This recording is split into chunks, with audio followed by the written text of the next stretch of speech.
sekarang dan selama-lamanya. Hanya bagi-Mu Tuhan Yesus. Dan percaya semua katakan amin.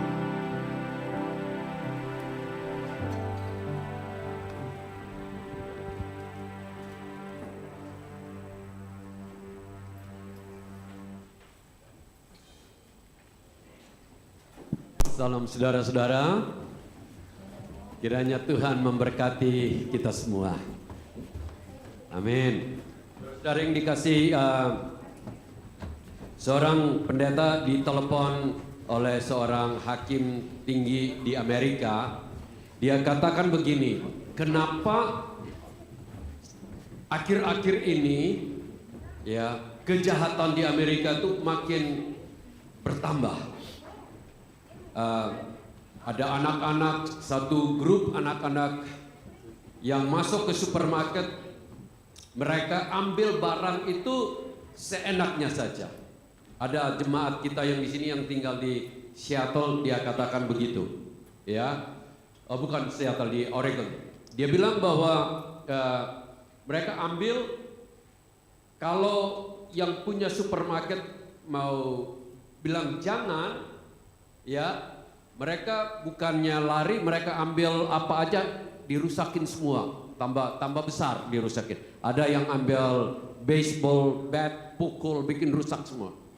Jadi mereka ada yang ditangkap, dimasuk ke pengadilan, penjara, tapi keluar bikin hal yang sama lagi.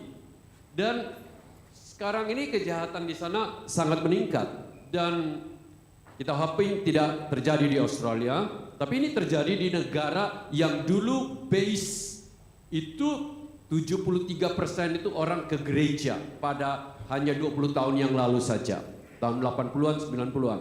Sekarang hanya tinggal orang 43%, nggak ada beda dengan Australia, yang mengaku bahwa masih ada affiliation dengan church atau Kristen. Bayangkan, karena begitu. Terus pendeta itu menjawab begini, ya, karena pemerintahan pusat dan beberapa pemerintahan state mengambil keputusan untuk menurunkan itu Alkitab dari sekolah-sekolah, doa Bapa kami dari sekolah-sekolah, dan di pengadilan tinggi pun tidak pakai lagi itu 10 perintah Allah yang biasanya ditulis, ya, dan mereka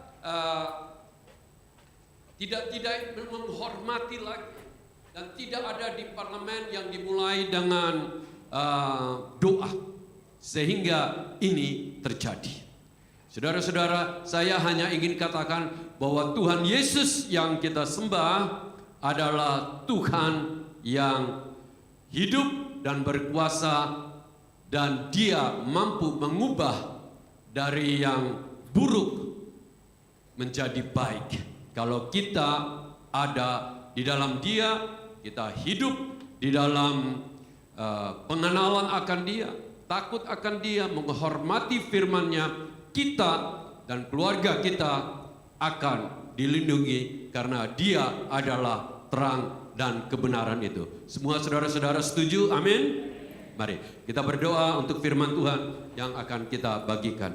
Bapa Surgawi, kami percaya Engkau sudah hadir di tengah-tengah kami, karena firman Tuhan Yesus yang berkata 2-3 orang berkumpul di dalam namanya, dalam nama Tuhan, dalam nama Bapa, Putra, dan Roh Kudus ada di tengah-tengah kami. Biarlah perkataan hamba-Mu tidak keluar dari perkataan manusiawi, tetapi biarlah keluar dari pekerjaan Roh Kudus. Mari urapi hamba-Mu, sehingga kami tidak sia-sia beribadah, tetapi ada kuasa yang mengubah hidup kami. Terima kasih Tuhan Yesus, nama-Mu dipermuliakan. Amin. Mari kita sama-sama membaca Kolose 1 ayat 15. Ayat 15 hingga ayat yang ke-23. Saya akan baca ayat yang 15, saudara 16, saya yang ganjil saudara, kita sampai ayat 23 ya. Lihat itu ayat-ayatnya. Ayat 15, Ia adalah gambar Allah yang tidak kelihatan, yang sulung lebih utama dari segala yang diciptakan. Ayat 16, 1, 2, 3.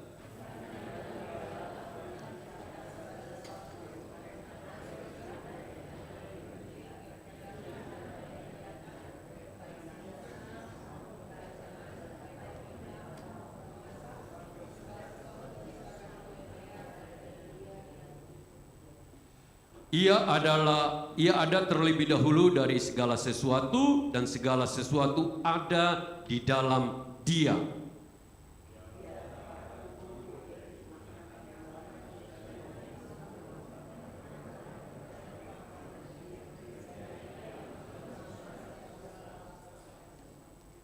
Karena seluruh kepenuhan Allah berkenan di dalam Dia, berkenan diam di dalam Dia.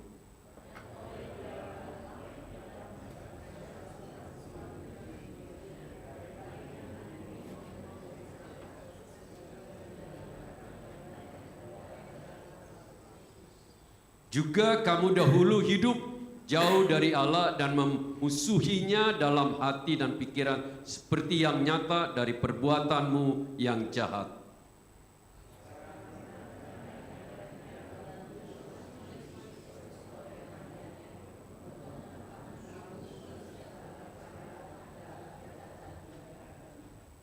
Sama-sama ayat 23, sebab itu kamu harus bertekun dalam iman, tetap teguh dan tidak bergoncang, dan jangan mau digeser oleh pengharapan Injil yang telah kamu dengar dan yang telah dikabarkan dalam seluruh alam di bawah langit, yang aku ini, Paulus, telah menjadi pelayanannya.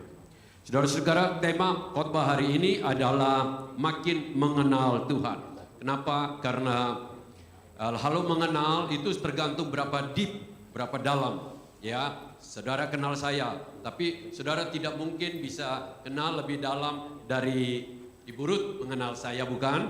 Ya, berarti dalam kan? Nah, itu yang saya rindukan, agar saudara mengenal Tuhan lebih dari semuanya. Ya, lebih dari semuanya. Jadi setiap khotbah selalu membuka diri untuk makin mengenal siapa Dia. Karena makin mengenal Dia, maka kita makin kuat berakar, kita makin teguh, kita makin ini. Tentu saja, ya, seperti saya hanya mengenal seseorang, ya, kalau dia sakit COVID seumpama, tentu saya hanya bilang mari kita berdoa, benar kan? Tapi kalau istri saya sakit, saya yang nyiapin makanan, saya yang pergi rumah sakit, semua obat tiap hari tentu mikirkan. Kenapa? Karena ia benar-benar ada dalam hidup saya. Benar kan? Nah, oleh karena itu kita harus memperlakukan Tuhan Yesus itu lebih daripada semua yang ada di muka bumi ini. Kita setuju? Amin.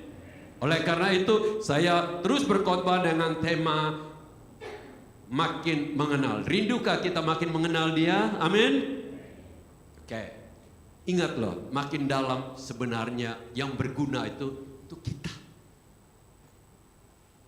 Berguna sekali. Berguna. Kenapa? Kita makin teguh. Saudara-saudara yang dikasihi, nah hari ini kita ini saya membagikan, ini adalah doktrin utama dari kekristenan atau teologi kekristenan kita. Ya. Yang pertama di sini tadi yang kita baca itu adalah, ya, ia adalah gambar yang tidak kelihatan, ya, gambar Allah yang tidak kelihatan. Saudara tahu? Saya mau bagikan pertama adalah apa? Hubungannya Yesus manusia yang pernah hadir di Galilea 2000 tahun itu sejarah, fakta sejarah, ya. Ya, apa hubungannya dia dengan Allah? Dengan Bapa surgawi. Itu penting sekali, karena kalau kita tidak pegang kuat, kita mudah diombang-ambingkan. Katakanlah ada serangan dari agama seberang yang berkata, oh Yesus itu dia nabi yang baik, dia bisa menyembuhkan orang, dia guru, ya, dia mungkin juga juru selamat, tapi dia bukan Allah. Saudara pernah dengar itu kan? Kenapa orang Kristen menyembah manusia kok diangkat jadi Allah? Mereka salah mengerti siapa dia. Tentu saja kita pun bisa disalah mengerti siapa kita, bukan? Apa yang kita punya intention selalu disalah mengerti. Mereka salah mengerti. Oleh karena itu saya rindu kita di sini benar-benar ini teologi kepercayaan, doktrin yang paling utama. Yesus itu manusia, tapi seluruh kepenuhan Allah yang maha kudus, yang maha besar, pencipta alam semesta itu ada di dalam manusia Yesus Kristus yang pernah berjalan di dunia ini. Jadi Tuhan yang tidak kelihatan, firman Tuhan katakan Tuhan itu adalah roh adanya. Dan barang siapa yang menyembah dia harus menyembah di dalam roh dan kebenaran. Kan berarti roh tidak kelihatan, tidak bisa dipegang, tapi roh adanya. Tetapi datang menjadi manusia. Supaya apa? Supaya manusia kita ciptaan ini dapat mengenal dia. Ya, dapat mengenal dia. Kalau kita bayangkan tentang pencipta yang roh adanya, kita tidak bisa relasi. Kalau ini kita bisa tahu, Tuhan Yesus pernah menang atas cobaan, kita pun pernah menang atas cobaan. Jadi kita bisa belajar dari dia. Tuhan Yesus sedih, kita pun bisa mengerti kalau kita ada seseorang sedih karena Tuhan pun sedih. Oleh karena itu perlu sekali kita itu adalah hubungannya yang inti, bahwa Tuhan yang tidak kelihatan itu menyatakan diri dalam pribadi manusia bernama Yesus Kristus. Saudara, ada yang bilang kalau dia Allah kenapa dia mati? Benar enggak? Ingat, yang mati adalah manusia Yesus Kristusnya. Allahnya tidak pernah mati. Ya, yang mati manusia dengan tujuan untuk menembus umat manusia. Oleh karena itu yang kedua di sini ayat 19 dikatakan, ini saudara, ini yang saya ingin karena seluruh kepenuhan Allah berkenan diam di dalam dia. Jadi seluruh kepenuhan Allah itu Rasul Paulus menjelaskan orang-orang di Kolose bahwa seluruh, bukan hanya separuh, tetapi seluruhnya itu ada di dalam pribadi Yesus Kristus. Nah ayat 15 itu ini yang saudara saya hanya ingin bagikan lagi, lebih utama dari segala yang diciptakan. Ini banyak diterjemahkan salah oleh orang-orang saksi Yehova. Mereka selalu bilang begini, Yesus itu adalah ciptaan yang paling utama, yang paling penting, yang paling pertama, yang paling tertinggi dari Tuhan Allah. Jadi ciptaan. Ya, sehingga mereka tidak mengakui Yesus Kristus sebagai Tuhan. Ini kalau ada orang yang datang ketok pintumu dan saudara tahu dari apakah dari saksi Yehova atau dari Mormon, jarang, Mormon hanya berdiri di mall, ya. Mereka akan meyakinkan banyak orang bahwa ini ayat ini yang mereka pakai. Tetapi mereka salah mengerti. Yang dimaksudkan, kita sudah banyak studi tentang ini, bahwa Yesus Kristus itu adalah lebih utama dari semua ciptaannya. Kenapa? Dia sudah ada sebelum ciptaan ada. Dia ada bukan karena siapa yang mengadakan dia, tapi dia self-existence. Ya, itu penting. Supaya dia ada sebelum segala sesuatu. Jadi saudara, kita harus di sini harus benar-benar bangga bahwa Tuhan yang kita sembah adalah Tuhan yang hidup, tadi dinyanyikan, tetapi dia adalah berdaulat atas alam semesta karena dia ada sebelum segala sesuatu ada. Kalau ada anak-anak yang selalu bertanya begini, kalau gitu siapa yang ciptakan Tuhan? Benar enggak? Nanti kalau kita jelaskan, oh ada yang lebih tinggi, benar enggak? Nanti, oh siapa lagi yang ciptakan yang lebih tinggi itu? Benar kan? Enggak, ia ada sebelum segala sesuatu ada. Percaya atau saudara tidak percaya, itu adalah the fact. Orang evolutionist akan bilang begini, evolutionist, mulai kira-kira bumi ini kira-kira 4 billion tahun yang lalu hanya satu single cell aja. Dan akhirnya berevolution, akhirnya jadi macam-macam untuk jalurnya manusia dari monyet kurang lebih 1 billion tahun yang lalu, mulai dari monyet akhirnya jadilah kita. Saya selalu bilang silakan, kalau kamu mau anggap nenek moyangmu dari monyet silakan. Saya don't include me in it. Saya adalah ciptaan Tuhan sesuai dengan gambar Tuhan yang mulia. Amin. Ingat, Tuhan bisa menciptakan kita segala macam dengan kaki 4, tangan 4 juga bisa kan? Tapi Tuhan memilih, wah ini nih paling sempurna ciptaan. Dia katakan baik adanya. Luar biasa. Nah, oleh karena itu sekarang yang kedua, hubungan Tuhan dengan ciptaan. Iya, itu ada tadi di situ dikatakan itu ya. Ayat 16, karena di dalam Dia telah diciptakan segala sesuatu yang ada di sorga, yang ada di bumi, yang kelihatan, yang tidak kelihatan, baik singgasana maupun kerajaan bawah pemerintah, penguasa maupun penguasa, segala sesuatu diciptakan oleh Dia dan untuk Dia. Hubungannya Yesus Kristus ini kan tadi penjelasan mengenai Yesus Kristus. Yesus Kristus adalah pencipta segala-galanya. Saudara baca tadi, kalau tidak ada Dia, maka tidak ada yang jadi. Di dalam Yohanes 1 ayat pasal yang pertama, Yohanes 1 ya, pasal pertama, kedua dan ketiga katakan, tidak ada yang ada selain semuanya dijadikan oleh Dia. Luar biasa bukan? Jadi oleh karena itu Yesus adalah pencipta kita. Cuma Ia datang di dalam menjadi manusia dengan tujuan untuk menyelamatkan manusia yang sudah jatuh dalam dosa. Manusia yang sudah kehilangan gambar Tuhan yang mulia itu sudah apa? Sudah hilang, ya. Sekarang saudara-saudara, kita semua di sini ada yang masih punya pengaruh teori evolusi saat saudara belajar di sekolah atau di universitas. Ada yang masih di situ, ada yang kira-kira tulang ke tangan, kita bisa berbicara. Karena saya hanya ingin katakan ya, Yesus Kristus itu ciptakan segala sesuatu, alam semesta ini. Saudara, saya akhir-akhir ini suka nonton yang namanya James Webb Telescope yang menggantikan Hubble Telescope. Mungkin saudara belum tahu, itu 25 Desember yang lalu dikirim, sekarang sudah berapa juta kilometer dari bumi ini jauh, dan dia mulai ambil teleskop besar foto. Dan sekarang sudah bisa foto sampai galaksi yang paling jauh, tapi belum berarti itu akhir, tetapi yang paling jauh dengan jarak 13,6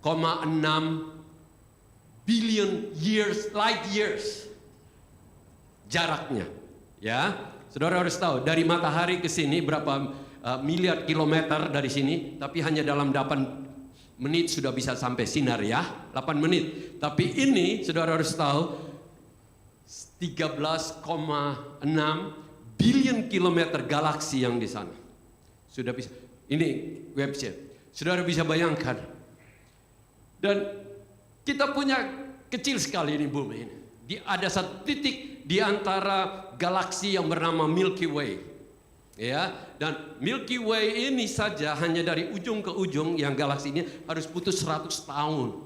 Kecepatan light years. 1 detik 300.000 kilometer, saudara. 1 detik 300.000 kilometer. Ya, bayangkan berapa besarnya Tuhan. Oleh karena itu kalau saat kita alami apa-apa, kita khawatir, kita kurang yakin atau kita tergoncang, saya hanya ingin katakan berarti kita belum mengenal siapa Tuhan kita itu. Amin. Kalau kita kenal, kita tidak tergoyang di muka bumi ini, bahkan penuh sukacita. Kenapa? Saya hanya kasih contoh. Kalau saudara punya teman yang bernama Jokowi, saudara pergi ke Indonesia, emangnya saudara takut dirampok atau apa? Enggak kan? Pasti sudah ada yang jemput kan dari airport, langsung mungkin dibawa ke istana kan? Baru itu Jokowi, Mr. Jokowi yang mungkin 10 tahun bertugas di sini. Ya. Oleh karena itu saudara-saudara, inilah Tuhan yang kita sebut. Nah, yang kita baca tadi itu Yesus Kristus itu bukan saja Dia adalah Allah yang dipenuhi dalam bentuk manusia, tapi Dia juga yang menciptakan. Yang ketiga di sini Ia adalah pendiri gereja kita ini. Kita ini adalah umatnya. Kita ini adalah tebusannya. Saya baca saja tadi ya ayat 13 dari kita nggak baca. Ia yang melepaskan kita dari kuasa kegelapan. Saudara tahu, saat kita berdosa, sebenarnya kita menyerahkan otoritas kita itu ke iblis.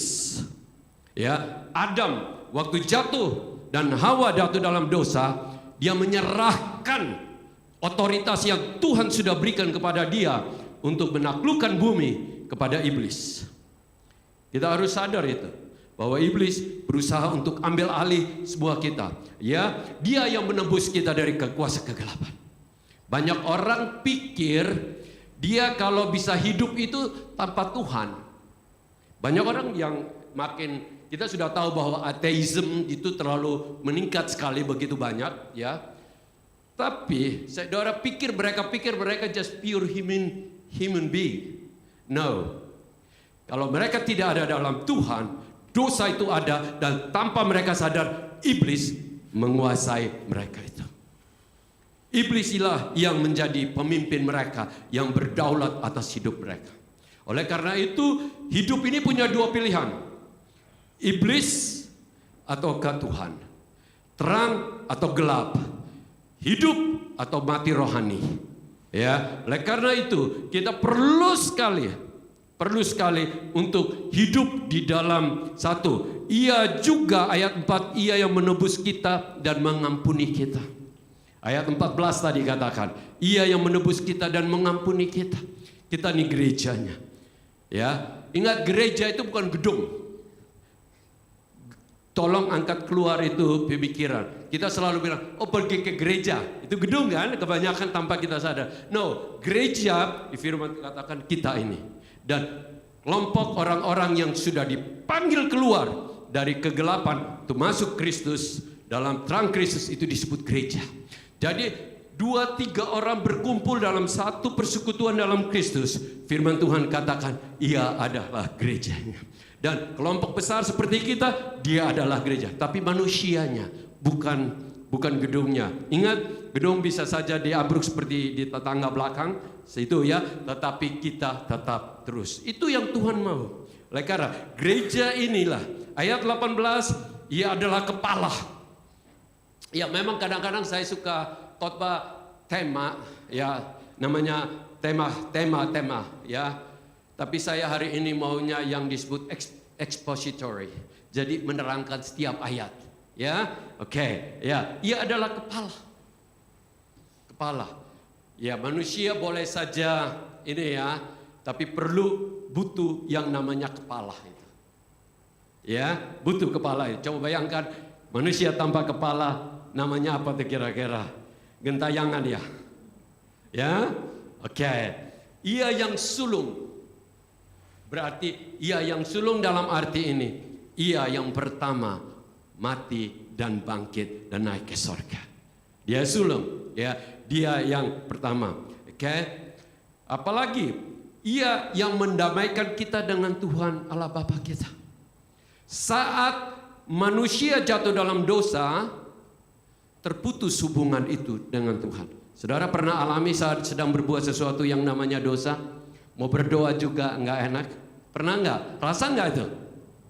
Saya terus terang, kalau ada sesuatu yang saya katakan ke Ibu Ruth salah, katakanlah mungkin namanya manusia, kita berkata yang salah, langsung doa aja sudah enggak enak. Saudara rasakan itu enggak? Atau enggak pusing aja? Ingat loh, hati-hati, konsis kita ini, ya roh kita ini jangan sampai mati. Karena kalau mati, berbuat dosa nggak tahu itu dosa. Berbuat dosa tapi tidak tahu bahwa itu dosa. Kita harus mengucap syukur kepada Tuhan saat kita berbuat salah sedikit. Sudah rasa sesuatu. Saudara-saudara, saya kasih contoh. Saudara pergi ke kantor mechanical workshop untuk repair mobil, ya. Saudara perhatikan, ya. Pakaiannya mereka tuh kotor sekali, malah tangan gini semua kotor. Benar kan? Tapi mereka nggak kerasa itu karena mereka pikir memang itulah kotor. Tapi kalau baju saudara putih-putih, saudara kena kotor sedikit, langsungnya bagaimana? Benar nggak? Nah, oleh karena itu kita ini disebut orang kudus. Nggak boleh ada satu dosa, satu titik apapun dalam hidup kita. Kita bukan berarti sempurna, tapi jangan izinkan ada dalam hidup kita. Secepat mungkin kita selesaikan di dalam hidup kita. Karena itulah Ia datang memulihkan kita dengan Bapa. Sehingga kita punya keberanian untuk berdoa kepada Bapa. Tuhan, tolonglah aku. Itu kan ada keberanian. Oleh karena itu saudara-saudara, Ia yang menguduskan kita. Saudara tahu bahwa tidak ada satu manusia yang kudus di muka bumi ini. Meskipun sudah bertapa. Ya kadang-kadang orang bilang bertapa di gunung untuk cari kudus. Tapi kalau pikirannya masih belum kudus, meskipun tubuhnya ada di gua, tapi kalau pikirannya nggak kudus, sama aja kan? Oleh karena itu hanya Tuhan yang mampu menguduskan kita. Rindukah kita hidup dalam kekudusan Tuhan? Amin. Ingat loh, Tuhan Yesus katakan tanpa kekudusan tidak ada seorang pun dapat melihat Dia. Tanpa kekudusan kita tidak bisa menyembah Dia dengan benar. Oleh karena itu saudara-saudara, ada satu harus goal dalam hidup kita. Saya mau lebih kudus dari hari kemarin. Kalau dulu berbuat salah, hari ini tidak lagi. Kalau dulu sama ke sini, saudara pikir itu apa artinya ke gereja? Benar nggak? Hanya untuk nyetor muka. Untuk Pak Yapi nggak ada, Pastor Yapi nggak ada, Pastor Gideon nggak ada, ya nggak perlu. Kita nggak perlu harus membuat manusia siapapun senang. Kita hanya untuk menyenangkan Dia hidup ini. Amin. Oke. Di dalam ini katakan, Dialah yang ayat 22 katakan, hiduplah tak bercelah di hadapannya.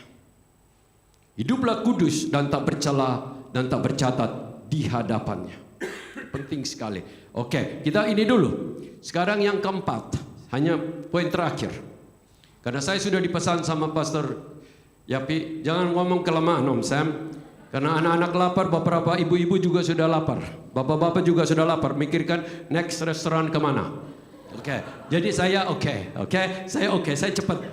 Oleh karena itu, apa respons dari kita? Tuhan kita luar biasa bukan? Yang melakukan, siapa dia, apa yang Ia kerjakan dalam hidup kita. Tapi bagaimana respons kita?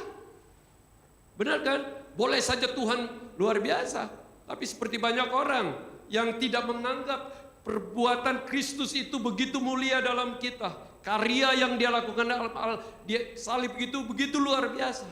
Mereka anggap dirinya, bahkan menolak, bahkan menganiaya Yesus, bahkan mengolok-olok. Sekarang ini banyak sekali di TV atau YouTube yang orang itu kayak dia punya mission itu dalam hidupnya itu untuk mengolok Tuhan Yesus. Firman Tuhan katakan semua ada penghakiman. Benar gak? Ingat Tuhan kita itu adil. Mungkin Dia berikan kesempatan saat ini. Firman Tuhan katakan Dia memberikan kesempatan agar kita bertobat. Agar kita bisa bertobat. Dia menginginkan kita diselamatkan. Tapi kalau kita tidak mau hidup dalamnya, oleh karena itu kita harus sekarang yang keempat itu saya tulis di sini, hidup di dalam Kristus. Ada di sebuah gereja, puji Tuhan. Datang beribadah hari Minggu, puji Tuhan. Berdoa, puji Tuhan. Tapi itu bukan yang Tuhan Yesus mati di salib itu hanya untuk sebatas itu. Saudara tahu? Karena saya tahu. Banyak orang ke gereja karena tradisi. Kalau nggak ke gereja rasa nggak enak Om Sam. Tapi kalau hanya sampai sebatas itu berarti hati kita bukan cari Dia. Tapi karena mungkin sudah ada tugas. Jangan sampai kayak gitu. Setiap hari dalam hidup kita, kita harus ada di dalam Kristus. Beda. Ada dalam nama daftar di gereja, puji Tuhan. Benar kan? Daftar di gereja. Dibaptis, puji Tuhan. Tapi yang paling penting adalah kita benar-benar connect. Saudara punya handphone, bagus bagaimanapun, tapi kalau enggak connect sama providers, hanya jadi mainan anak-anak kan. Oleh karena itu kita perlu benar-benar hidup di dalam Dia. Dan hidup di dalam Dia ini bukan hanya hari Minggu Om Sam. tapi every day in our life. Ibu Ruth ada di dalam saya ada di dalam dia. Ya, baru 1 jam langsung telepon, di mana darling you di situ? Benar gak? Kenapa? Karena dia ada dalam saya pasti cari dia. Nah, kita kadang-kadang berhari-hari, berminggu-minggu, hari Minggu baru ingat mau berdoa atau cari dia. Itu tidak benar, itu tandanya kita tuh tidak connect. Gereja itu hanya merupakan satu religius. No, stop it. Kita yang harus hiduplah dalam hubungan. Saya tulis itu hubungan kasih yang berarti. Kasih yang berarti.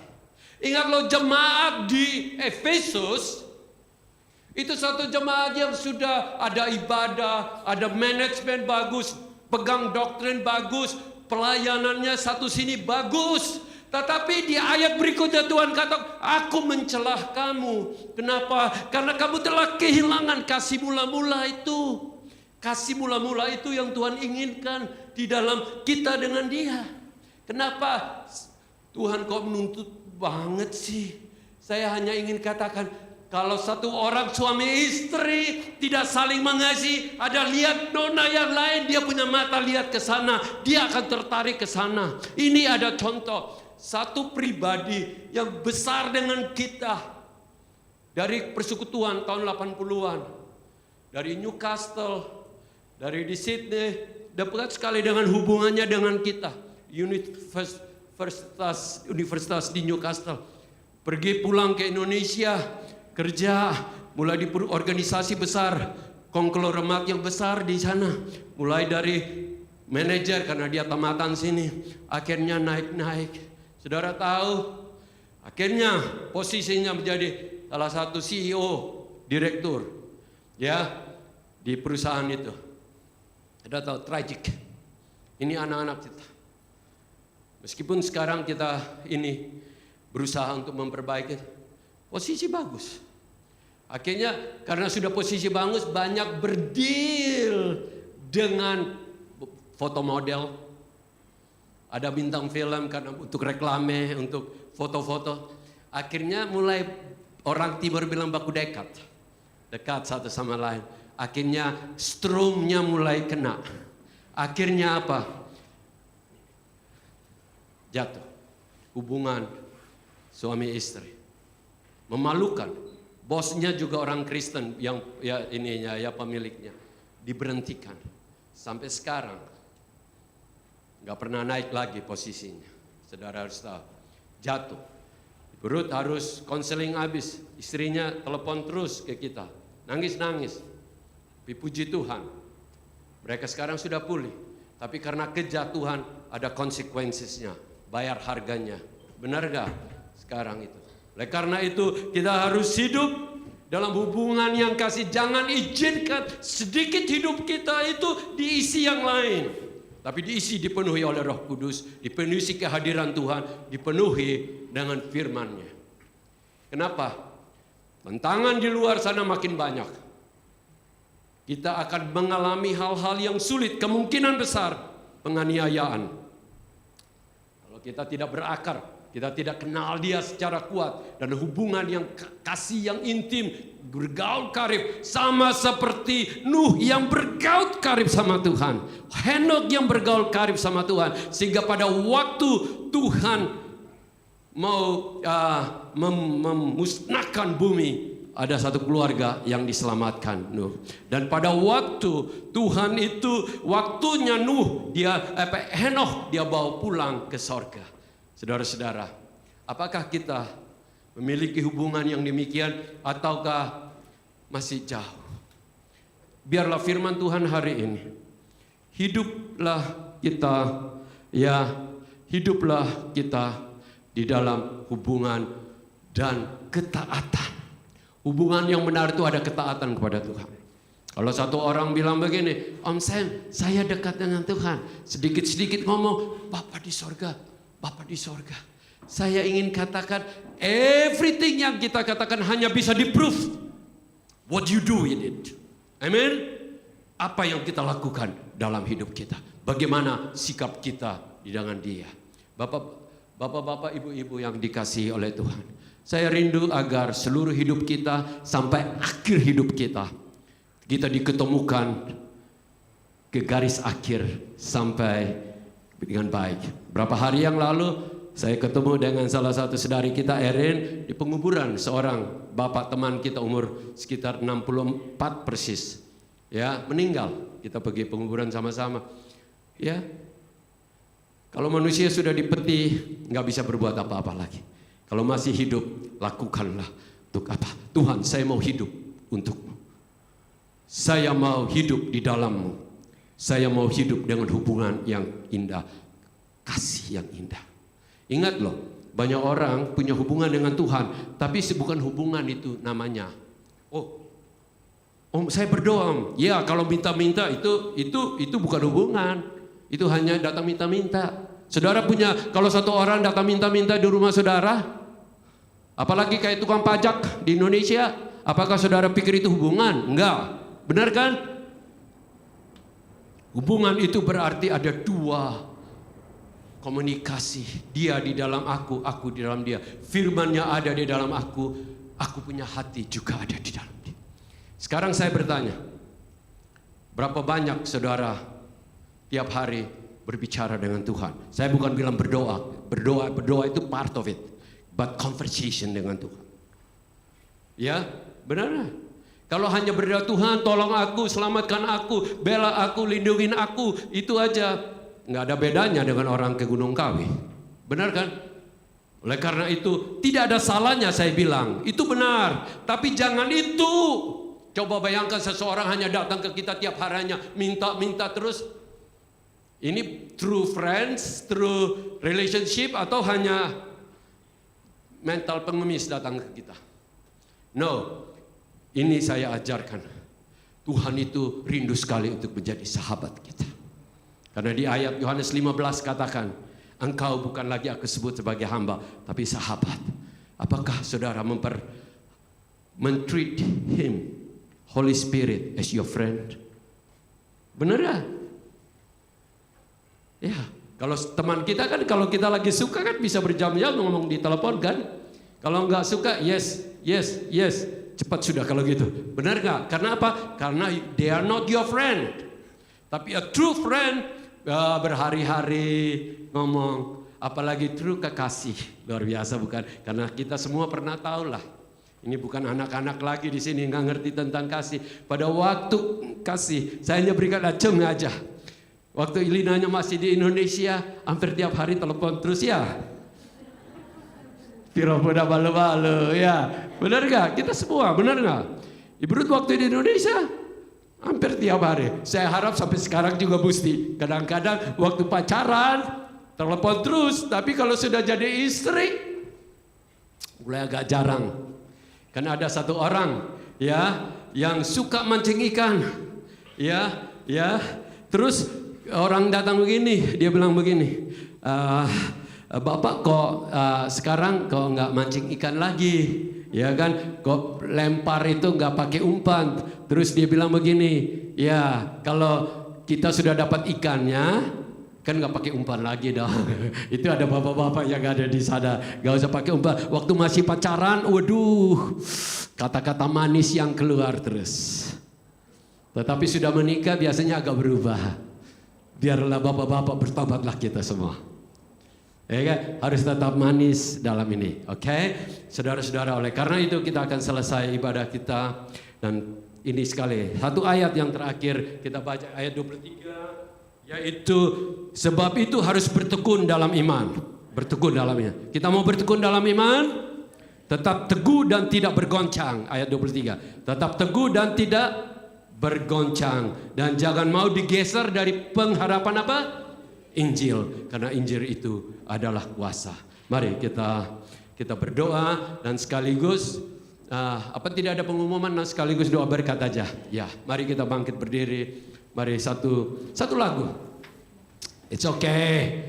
Tahan sedikit, lapar masa sudah mau cepat-cepat. Ayo. Satu lagu. Mari sini. Yohan, mari di sini. Om Sam suka sekali pujian. Ayo, satu lagu ya.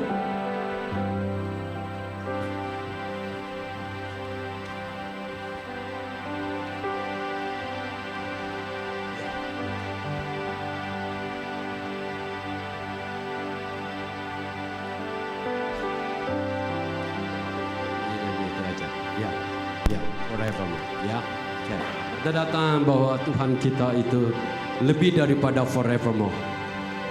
He's before, He's Alpha and Omega. Mari.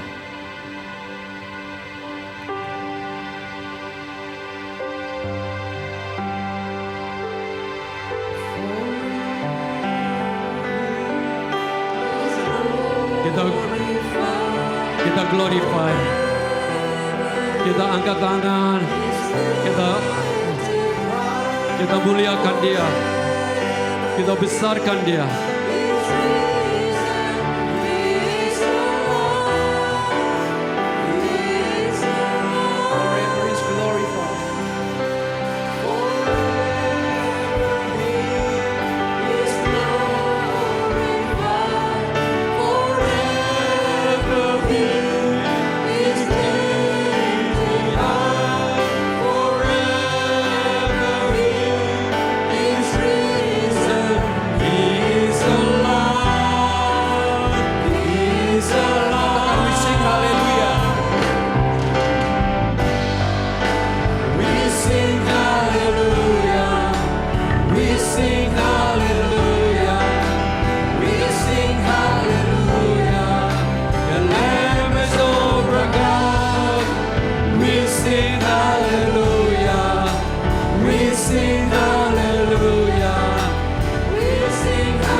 Mari saat ini kita sama-sama katakan kepada Tuhan Yesus, dan sambil menaruh tangan kita di dada bahwa kami ingin, kami rindu Engkau ada di dalam kami ada di dalam-Mu. Jadi bukan menjadi anggota gereja saja, tapi yang lebih penting benar-benar Dia ada dalam hidup kita semua. Dan bukan itu saja, tapi kita memiliki hubungan yang intim, hubungan karib, hubungan love relationship yang Dia rindukan. Bukan upacara-upacara agamawi yang Ia rindukan. Ia ingin hubungan yang indah. Taruh tangan kita, katakan, Tuhan, saya merindukan hubungan yang intim. Mampukan saya supaya hatiku ada di dalam Engkau dan Engkau ada di dalam. Pemikiranku adalah pemikiran-Mu, pemikiran-Mu ada dalam pemikiranku. Biarlah saya, Tuhan, hanya ada di dalam Engkau. Dan juga biarlah saya hidup tak bercelah, hidup tak bercelah, tapi hiduplah dalam kebenaran, hidup dalam kekudusan, hidup di dalam benar-benar, di dalam jalan Tuhan, dalam ketaatan penuh di dalam Dia. Hidup di dalam kasih untuk kemuliaan Dia, karena Ia ada untuk kita selama-lamanya. Hamba-Mu berserah Tuhan, gereja-Mu dalam tangan-Mu Tuhan. Kami terbatas, tapi Engkau mampu. Engkau berkati, Engkau kuatkan, dan Engkau mampukan, dan tarik satu demi satu, agar kami ada di dalam-Mu. Tidak terlepas dari Engkau. Kami mau cling on You Tuhan. Kami mau melekat dengan Engkau. Kami mau bagaikan ranting yang tidak terlepas dari pokok anggur. Kami mau Tuhan. Karena itu Tuhan, mampukan kami Tuhan, supaya keberadaan kami di gereja itu bukan merupakan upacara, tetapi persekutuan orang-orang yang mengasihi Engkau, yang rindu suara-Mu, rindu memuji Engkau. Tuhan, mampukan gereja-Mu yang ada di sini dalam nama-Mu Tuhan. Terima kasih Tuhan. Hamba-Nya berdoa untuk setiap anak-anak-Mu Tuhan. Kami dikuatkan, diberikan kemenangan, bukan sekarang, tapi sampai garis hidup kami selama-lamanya untuk Engkau. Hamba-Mu akan berhenti berbicara, tapi Roh-Mu yang kudus akan mengingatkan kami akan kebenaran-kebenaran yang sudah kami terima. Terima kasih Tuhan Yesus untuk hari ini. Dan saudara-saudara ini kasih, angkatlah tangan-Mu dan terimalah berkat dari sorga turun atas hidup-Mu, memampukan Engkau, menguatkan Engkau, membuat Engkau memperoleh kemenangan demi kemenangan, sama seperti Tuhan Yesus menang atas segala cobaan. biarlah Tuhan menyertai, Tuhan menghibur, dan Tuhan memberkati jalan masukmu dan jalan keluarmu. Engkau ada di rumah, di tempat ladangmu, biarlah Tuhan memberkati. Dan biarlah Tuhan menyediari wajahnya di dalam hidupmu, selalu memberikan engkau kasih karunia. Dan tidak terlepas engkau Tuhan, mereka anak-anakmu darimu Tuhan, karena engkau yang memelihara mereka. Biarkan sakit penyakit dijauhkan. Dan meskipun ada sakit penyakit seperti apa yang dialami oleh keluarga kami, Pastor Yapi dan keluarganya, engkau akan sembuhkan mereka. Dan siapapun di sini Tuhan yang hamba tidak tahu siapa yang alami apapun, persoalan apapun, Kau kuatkan, Kau penghibur, dan Kau berikan kemenangan dan membawa kami kepada kedewasaan. Berkat dari Bapa Surgawi dalam Tuhan Yesus Kristus Putranya yang telah diutus untuk menyelamatkan kita semua, dan dalam Roh Kudus yang menyertai, yang menguatkan, menghibur, dalam nama di atas segala nama, nama Tuhan Yesus Kristus. Semua yang percaya sama-sama katakan amin.